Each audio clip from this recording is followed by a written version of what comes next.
रणजित मोहिते पाटलांच्या विरोधात लोकसभा असेल विधानसभेला पक्षाच्या विरोधी काम केलं म्हणून टीका ठेवलेली होती, त्यांना नोटीस देखील दाखवली होती। आज बावनकुळे साहेबांच्या समोर त्यांना प्रश्न विचारल्यानंतर त्यांनी मान खाली घेतल्याचं पाहायला मिळालं। काय या पुढच्या काळामध्ये कारवाई होणार? मुळात भारतीय जनता पार्टीतून त्यांचा विषय संपलेला आहे। एखाद्याला हकालपट्टी करून कशाला मोठं करायचं हा कदाचित पार्टीचा विचार असेल, परंतु पार्टीची एक अनुशासन समिती असते, त्याच्याकडे भारतीय जनता पार्टीच्या जीवावर यांना आमदारकी भेटली होती, त्यामुळे त्यांची आमदारकी काढायची असेल किंवा एकंदरीतच कारवाई करायची असेल तर या विषयातली एक अनुशासन समिती असते।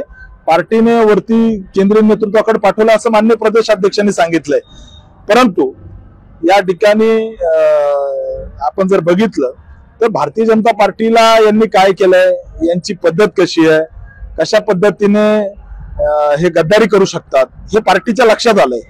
त्यामुळे पार्टी येत्या काळामध्ये त्या ठिकाणी येत्या काळात कारवाई करेल आणि ती केली पाहिजे। पार्टीने एक कार्यकर्त्याची भावना जी आहे त्या तालुक्यातल्या म्हणजे आम्ही म्हणजे असं आम्ही म्हणजे तसं हे बोलायची त्यांची पद्धत होती, परंतु त्यांच्या नाका खालून आम्ही 1,08,000 मतं त्या तालुक्यात काढली।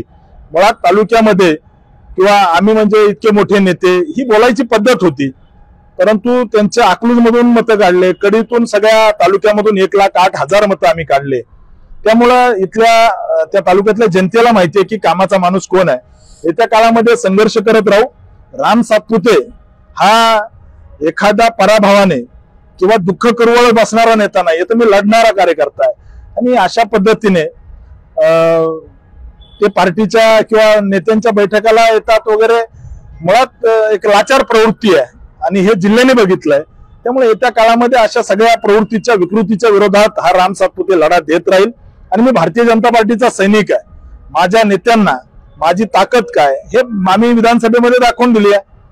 ज्या तालुक्यामध्ये लोकसभेला आमच्या विरोधात त्या ठिकाणी 70,000चं लीड होतं ते तोडून आम्ही 6,000वर निवडणूक आणून ठेवली आमच्या कार्यकर्त्यांनी। त्यामुळे तो तालुका भाजपाच्या विचाराचा आहे। आम्ही लढू, आम्ही संघर्ष करत राहू आणि मुळात मान खाली या विषयामध्ये मी बोलणार नाही। मुळात ती लाचार प्रवृत्ती आहे, त्या विषयात काय बोलावं।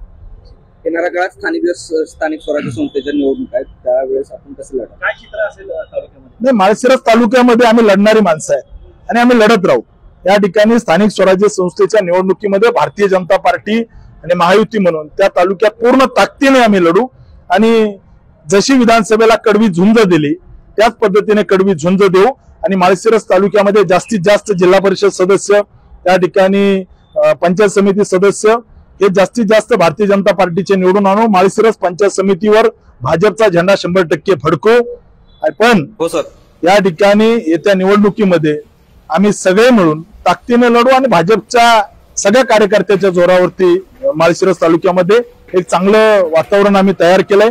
पराभवानंतरही सुद्धा त्या तालुक्यामध्ये तिथल्या कार्यकर्त्यासोबत सुखदुःखामध्ये मी उभा राहून काम करतोय आणि येत्या काळामध्ये राज्याचे मुख्यमंत्री देवेंद्रजी फडणवीस साहेब, प्रदेश अध्यक्ष बावनकुळे साहेब, प्रदेश कार्यकारी अध्यक्ष रवींद्र चव्हाण साहेब यांच्या नेतृत्वामध्ये या ठिकाणी आम्ही पार्टीचं त्या ठिकाणी अस्तित्व विधानसभेला सिद्ध केलंय। अस्तित्व नाही तर पार्टीचा जिंकता जिंकता आम्ही थोडक्यात राहिलोय। त्यामुळे येत्या काळामध्ये अधिक ताकदीने लढू आणि भविष्यामध्ये भाजपचा झेंडा चौफेर फडकवण्यासाठी झुकून देऊ काम करू।